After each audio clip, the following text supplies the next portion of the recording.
Hello everyone, and I want to start. This is not a review. This is more like a rant.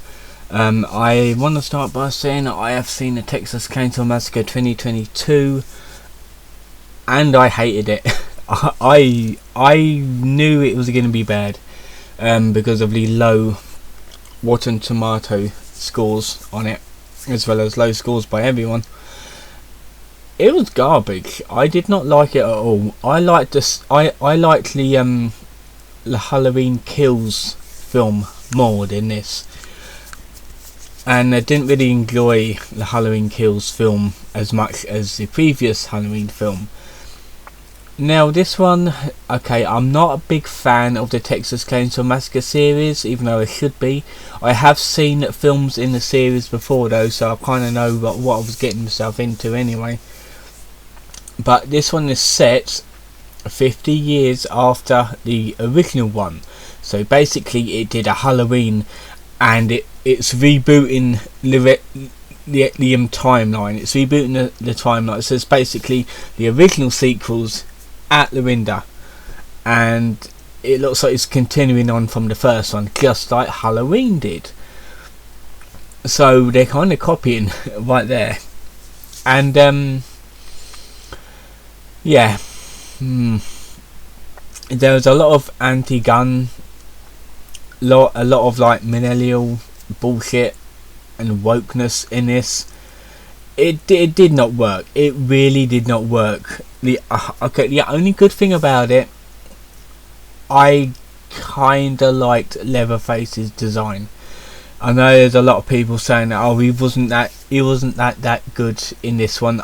I did not mind him. They could have done him a little bit better, but the more and more I got into this film, I was rooting for Leatherface more than anything, because the bloody teenagers, like all these like cancel culture twats teenagers, they were just getting so annoying, and I'm like, come on Leatherface, please do your job, please.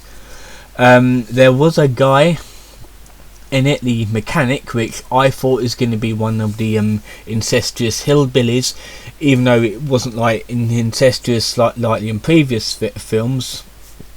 But I really thought he was going to be the bad guy, because he did give off bad guy vibes. But later on in the film, he turned out to be the good guy, and he tried to save one of the girls.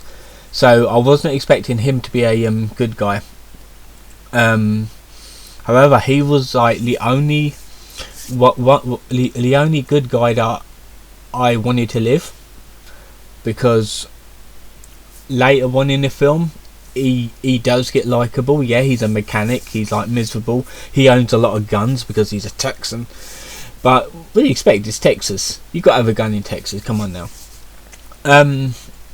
But yeah, I know I'm not going to get into it too much, but they could have done better. They really could have done better. It was a 1.5 hour, 1 hour 30-minute film. They could have like made it 2 hours long, really.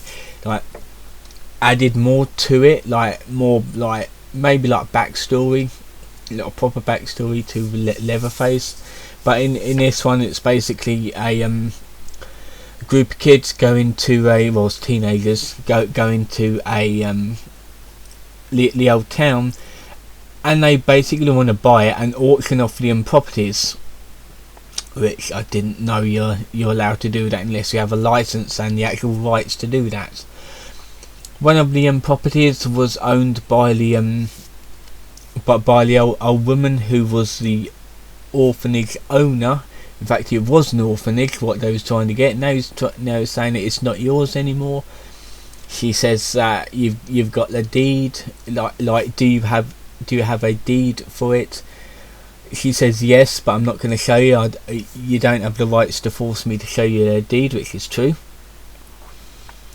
And then they basically get into a scuffle. She tells them to fuck off, and she basically has a panic attack because she's on like gas and air all the time. And her and Leatherface, the oldest boy, basically looks like Charles Manson. he basically takes her into the back of the police van, or like police ambulance van vehicle. I'm not quite. I think it's like a police van, really.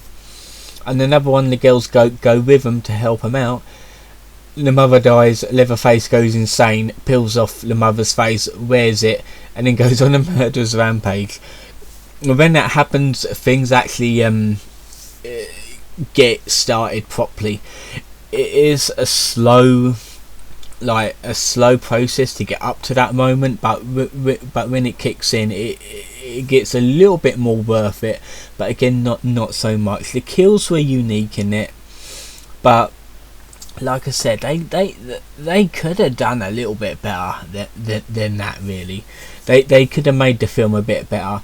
I think it's a complete flop, and it is for now one of the worstest movies of 2022. I'm not gonna lie. I was gonna say like Resident Evil Welcome to Raccoon City would have been the worst movies of 2022, but that was in 2021. So for now, this is the worst movie of this year. I saw it on Netflix. Glad I didn't see it in the cinema. I don't think it is in cinemas at the minute, so I'm glad I didn't waste my money on that shit. Yeah. Watch it if you want, but I recommend you don't. Don't waste your precious time with this, because it was not that good. And the way it ended, it looks like it's gonna have another film, which I don't think will be any good either. So yeah, I do have high hopes for Halloween Ends coming in October.